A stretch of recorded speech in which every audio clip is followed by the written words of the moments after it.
Dag sê almal, deel van die van Guns N' Bows. En vandag wil ek julle dalk 'n bietjie meer vertel van ATI. Soos julle kan sien, hierdie was 'n normale halgeweer. Dis nou 'n one-man band. Wat is ATI? ATI is 'n produk wat in Amerika gemaak word.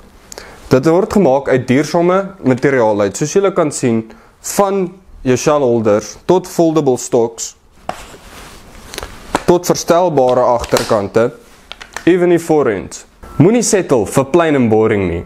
Verander jouself eerder in John Wick. Dit is presies wat ATI produkte gaan doen. Vir meer inligting, kontak jou naaste vuurwapenhandelaar.